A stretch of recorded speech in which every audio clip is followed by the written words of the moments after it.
राष्ट्रीय शिक्षा नीति 2020, शिक्षा मंत्रालय, भारत सरकार। 107 पृष्ठों के इस दस्तावेज में कुल 27 विषय हैं। पृष्ठ 103 से 107 तक संक्षिप्ताक्षरों का विस्तारित रूप दिया गया है। तो आइए सुनते हैं इसका ध्वनि पाठ।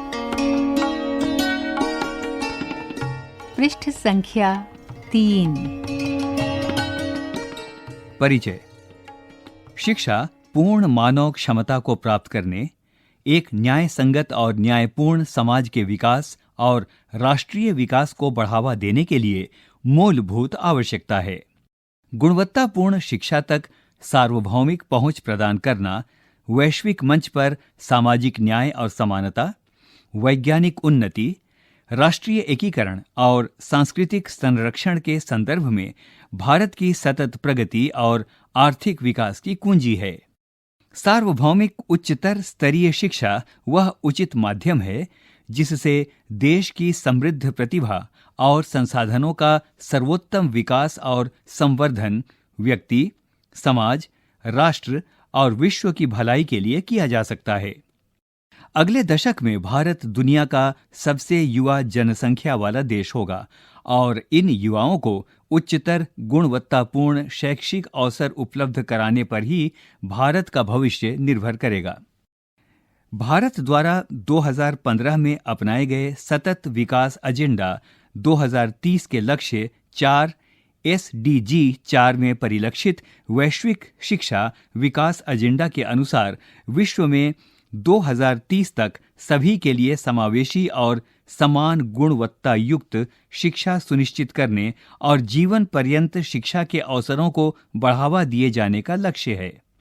इस तरह के उदात्त लक्ष्य के लिए संपूर्ण शिक्षा प्रणाली को समर्थन और अधिगम को बढ़ावा देने के लिए पुनर्गठित करने की आवश्यकता होगी, ताकि सतत विकास के लिए 2030 एजेंडा के सभी महत्वपूर्ण टारगेट और लक्ष्य प्राप्त किए जा सकें। ज्ञान के परिदृश्य में पूरा विश्व तेजी से परिवर्तन के दौर से गुजर रहा है। बिग डेटा, मशीन लर्निंग और आर्टिफिशियल इंटेलिजेंस जैसे क्षेत्रों में हो रहे बहुत से वैज्ञानिक और तकनीकी विकास के चलते एक ओर विश्व भर में अकुशल कामगारों की जगह मशीनें काम करने लगेंगी और दूसरी ओर डेटा साइंस, कंप्यूटर साइंस और गणित के क्षेत्रों में ऐसे कुशल कामगारों की जरूरत और मांग बढ़ेगी जो विज्ञान, समाज विज्ञान और मानविकी के विविध विषयों में योग्यता रखते हों। जलवायु परिवर्तन, बढ़ते प्रदूषण और घटते प्राकृतिक संसाधनों की वजह से हमें ऊर्जा, भोजन, पानी, स्वच्छता आदि की आवश्यकताओं को पूरा करने के नए रास्ते खोजने होंगे और इस कारण भी जीव विज्ञान, रसायन विज्ञान, भौतिक विज्ञान, कृषि, जलवायु विज्ञान और समाज विज्ञान के क्षेत्रों में नए कुशल कामगारों की जरूरत होगी। महामारी और महामारी के बढ़ते उद्भव, संक्रामक रोग प्रबंधन और टीकों के विकास में सहयोगी अनुसंधान और परिणामी सामाजिक मुद्दे बहुविषयक अधिगम की आवश्यकता को बढ़ाते हैं। मानविकी और कला की मांग बढ़ेगी क्योंकि भारत एक विकसित देश बनने के साथ साथ दुनिया की 3 सबसे बड़ी अर्थव्यवस्थाओं में से एक बनने की ओर अग्रसर है। रोजगार और वैश्विक पारिस्थितिकी में तीव्र गति से आ रहे परिवर्तनों की वजह से यह जरूरी हो गया है कि बच्चे जो कुछ सिखाया जा रहा है उसे तो सीखें ही और साथ ही वे सतत सीखते रहने की कला भी सीखें। इसलिए शिक्षा में विषय वस्तु को बढ़ाने की जगह जोर इस बात पर अधिक देने की जरूरत है कि बच्चे पृष्ठ संख्या 4 समस्या समाधान और तार्किक एवं रचनात्मक रूप से सोचना सीखें। विविध विषयों के बीच अंतर संबंधों को देख पाएं, कुछ नया सोच पाएं और नई जानकारी को नए और बदलती परिस्थितियों या क्षेत्रों में उपयोग में ला पाएं। जरूरत है कि शिक्षण प्रक्रिया विद्यार्थी केंद्रित हो, जिज्ञासा, खोज, अनुभव और संवाद के आधार पर संचालित हो, लचीली हो और समग्रता और समन्वित रूप से देखने समझने में सक्षम बनाने वाली और अवश्य ही रुचिपूर्ण हो। शिक्षा शिक्षार्थियों के जीवन में सभी पक्षों और क्षमताओं का संतुलित विकास करे। इसके लिए पाठ्यक्रम में विज्ञान और गणित के अलावा बुनियादी कला, शिल्प, मानविकी, खेल और फिटनेस, भाषाओं, साहित्य, संस्कृति और मूल्य का अवश्य ही समावेश किया जाए। शिक्षा से चरित्र निर्माण होना चाहिए। शिक्षार्थियों में नैतिकता, तार्किकता, करुणा और संवेदनशीलता विकसित करनी चाहिए और साथ ही रोजगार के लिए सक्षम बनाना चाहिए। सीखने के परिणामों की वर्तमान स्थिति और जो आवश्यक है, उनके बीच की खाई को प्रारंभिक बाल्यावस्था देखभाल और उच्चतर शिक्षा के माध्यम से शिक्षा में उच्चतम गुणवत्ता, इक्विटी और सिस्टम में अखंडता लाने वाले प्रमुख सुधारों के जरिए पाटा जाना चाहिए। 2040 तक भारत के लिए एक ऐसी शिक्षा प्रणाली का लक्ष्य होना चाहिए जो किसी से भी पीछे नहीं है। एक ऐसी शिक्षा व्यवस्था जहां किसी भी सामाजिक और आर्थिक पृष्ठभूमि से संबंध रखने वाले शिक्षार्थियों को समान रूप से सर्वोच्च गुणवत्ता की शिक्षा उपलब्ध हो। यह राष्ट्रीय शिक्षा नीति 2020 21वीं शताब्दी की पहली शिक्षा नीति है, जिसका लक्ष्य हमारे देश के विकास के लिए अनिवार्य आवश्यकताओं को पूरा करना है।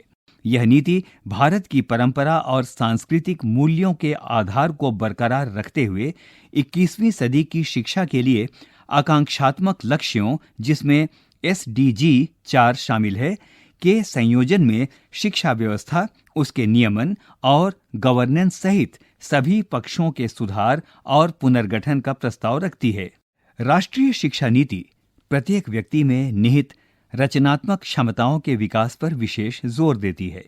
यह नीति इस सिद्धांत पर आधारित है कि शिक्षा से न केवल साक्षरता और संख्या ज्ञान जैसी बुनियादी क्षमताओं के साथ साथ उच्चतर स्तर की तार्किक और समस्या समाधान संबंधी संज्ञानात्मक क्षमताओं का विकास होना चाहिए, बल्कि नैतिक, सामाजिक और भावनात्मक स्तर पर भी व्यक्ति का विकास होना आवश्यक है। प्राचीन और सनातन भारतीय ज्ञान और विचार की समृद्ध परंपरा के आलोक में यह नीति तैयार की गई है।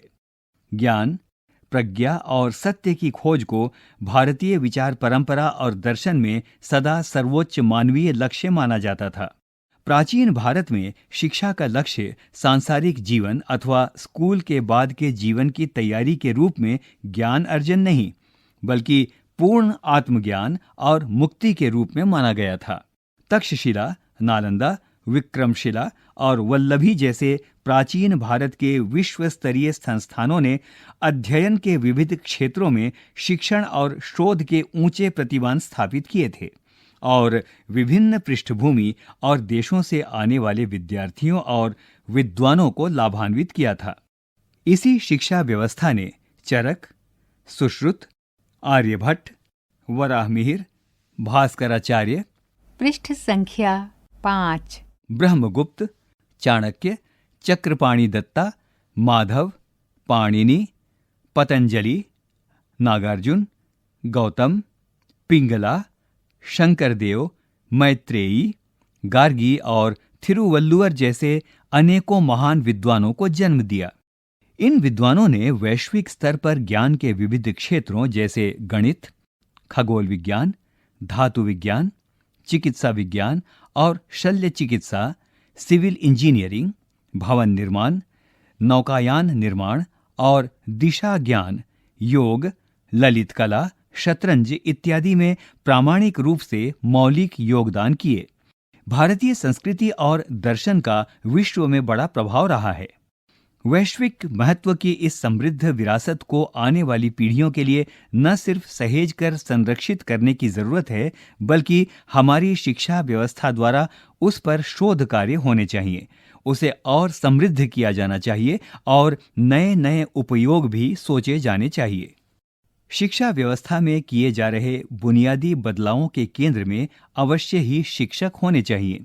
शिक्षा की नई नीति को निश्चित तौर पर हर स्तर पर शिक्षकों को समाज के सर्वाधिक सम्माननीय और अनिवार्य सदस्य के रूप में पुनः स्थान देने में सहायता करनी होगी, क्योंकि शिक्षक ही नागरिकों की हमारी अगली पीढ़ी को सही मायने में आकार देते हैं।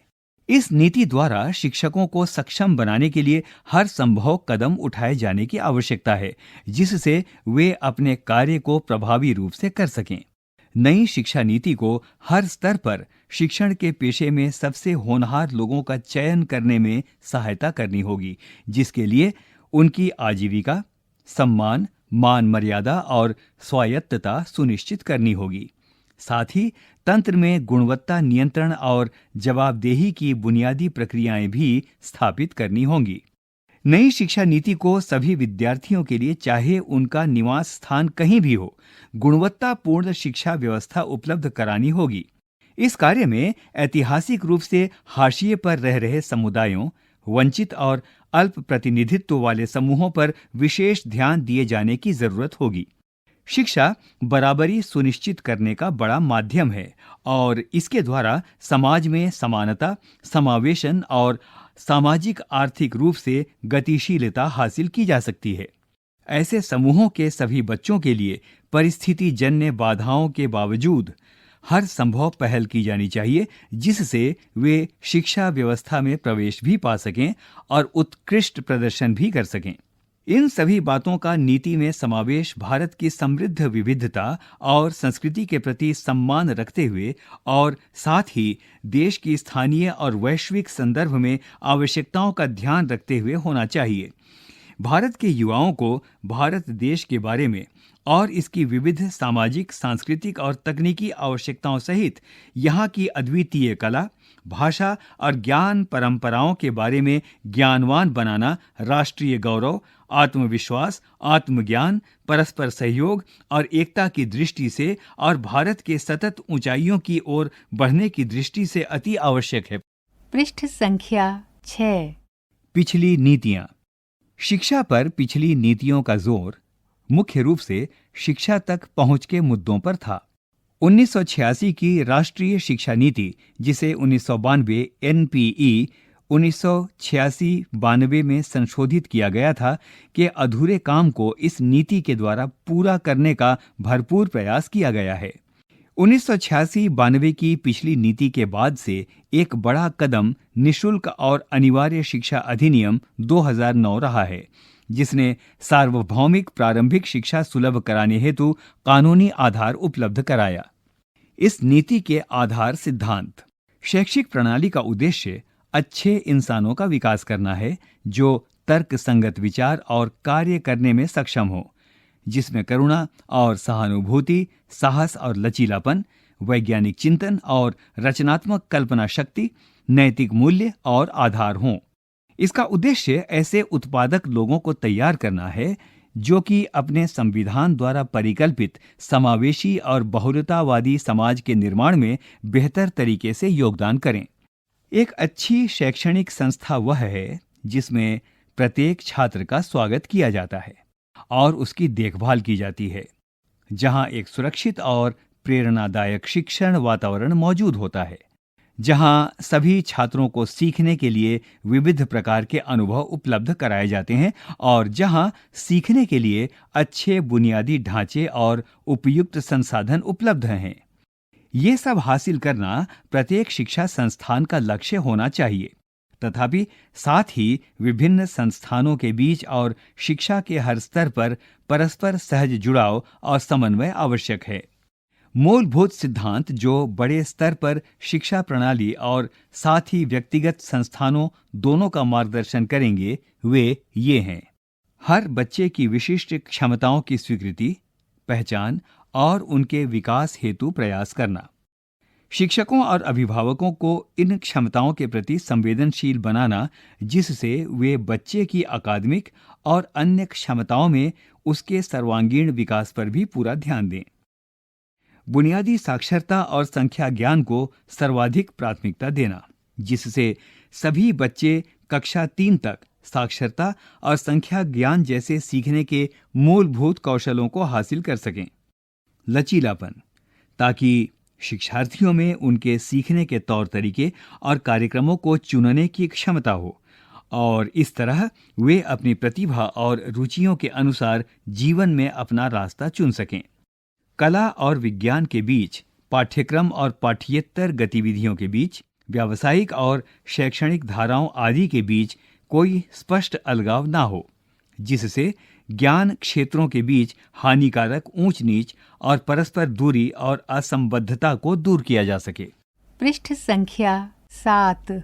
सभी ज्ञान की एकता और अखंडता को सुनिश्चित करने के लिए एक बहुविषयक दुनिया के लिए विज्ञान, सामाजिक विज्ञान, कला, मानविकी और खेल के बीच एक बहुविषयक यानी मल्टीडिसिप्लिनरी और समग्र शिक्षा का विकास, अवधारणात्मक समझ पर जोर, न कि रट्टंत पद्धति और केवल परीक्षा के लिए पढ़ाई, रचनात्मक और तार्किक सोच, तार्किक निर्णय लेने के लिए नवाचार को प्रोत्साहित करने के लिए, नैतिकता, मानवीय और संवैधानिक मूल्य जैसे सहानुभूति, दूसरों के लिए सम्मान, स्वच्छता, शिष्टाचार, लोकतांत्रिक भावना, सेवा की भावना, सार्वजनिक संपत्ति के लिए सम्मान, वैज्ञानिक चिंतन, स्वतंत्रता, जिम्मेदारी, बहुलतावाद, समानता और न्याय, बहुभाषिकता और अध्ययन अध्यापन के कार्य में भाषा शक्ति को प्रोत्साहन, जीवन कौशल जैसे आपसी संवाद, सहयोग,